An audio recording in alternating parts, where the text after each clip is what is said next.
So I'm Val Wolfe. I'm from the Occupational Health Clinics for Ontario Workers from the Hamilton Clinic. And I want to welcome you to our third annual Mayday Mayday event, which is an event where we get together and we talk about the latest information that we have across the province about workplace mental health, stress, and mental injury prevention.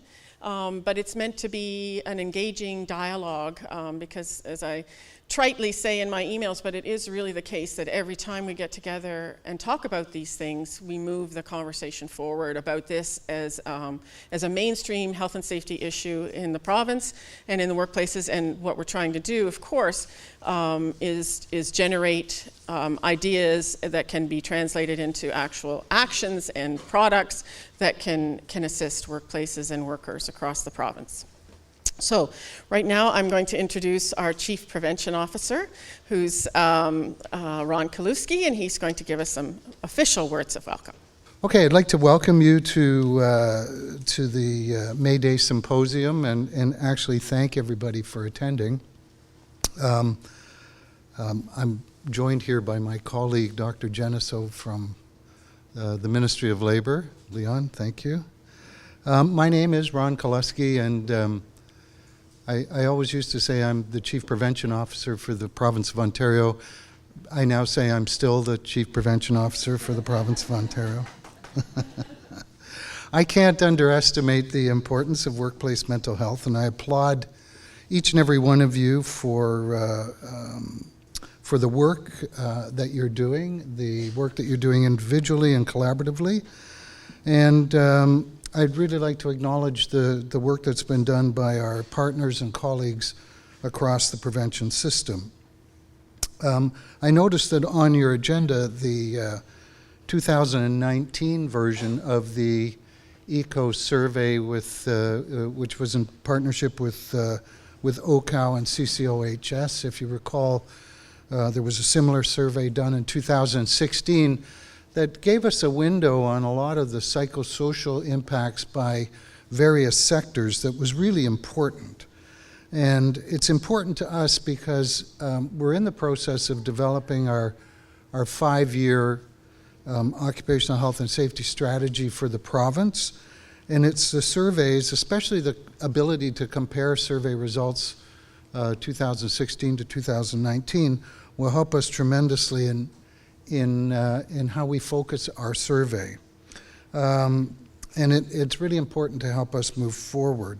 So we're relying more and more on the availability of surveys. So we have the ECOS one.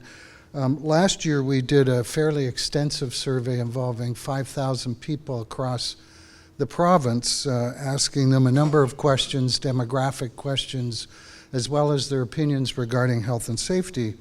And that too gave us a lot of information by sector.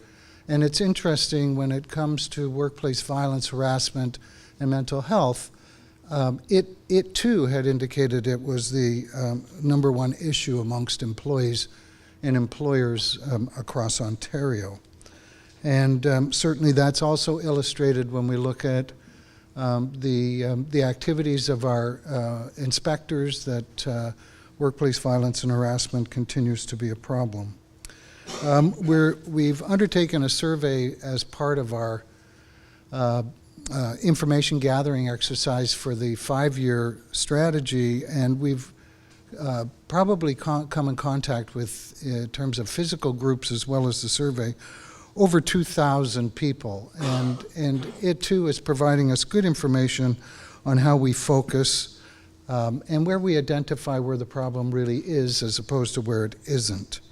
Some of the areas that we're focusing on or we'll look at within the strategy would be obviously the reduction in traumatic injury. Occupational disease continues to be a focus, but we are going to look at workplace wellness as well. I think that's it's clear based on the information that we're getting that we've got to, as a system, work together to provide the tools and resources to employers that are needed. You know, some of the things that we're finding out, and just I would illustrate that in the survey, one of the things that it identified for us is really by groupings of people, by sectors, by income level, by gender, we can start looking at what are some of the issues. So for example, if you're a 20-year-old female working in retail and make less than $20,000 a year, you know absolutely nothing about health and safety and you're scared to come to work.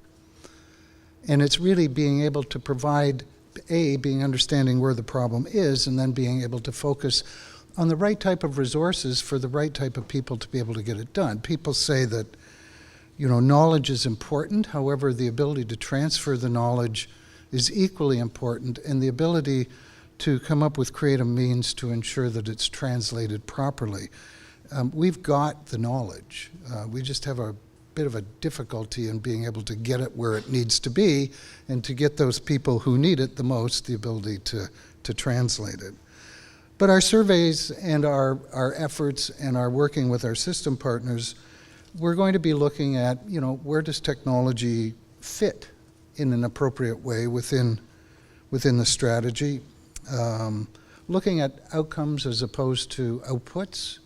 How can we use research to guide us and focus where we're going? And prevention through design. Some of the areas that we really have to look at, particularly in the way workplaces are managed today and constructed today, you know, how do we design that risk out of those areas? And obviously increasing the profile of health and safety so that people know what occupational health and safety is all about, whether it's physical health and safety or psychological health and safety. But overall, we want to demonstrate the effectiveness, and I think it's programs like this that continue to help us develop our approaches, to look at the new ways of doing things, sharing information with our partners, not only here in Ontario, but across the country. So each of you have contributed individually and collectively to moving this file forward, and I congratulate you on that, and providing those tools and resources to employers and workers and labor and associations who also recognize the importance of psychological health and safety. So there's still a whole lot to do, and it's not, to say the least, that our work, our labor market is not becoming less complex. It's an increasingly complex and ever-changing labor market. So I thank you again, OCAL, for sponsoring this, Val. And I thank you all for attending. And always remember, we're all in this together. So thanks very much, and I hope you have a great symposium. Thank you.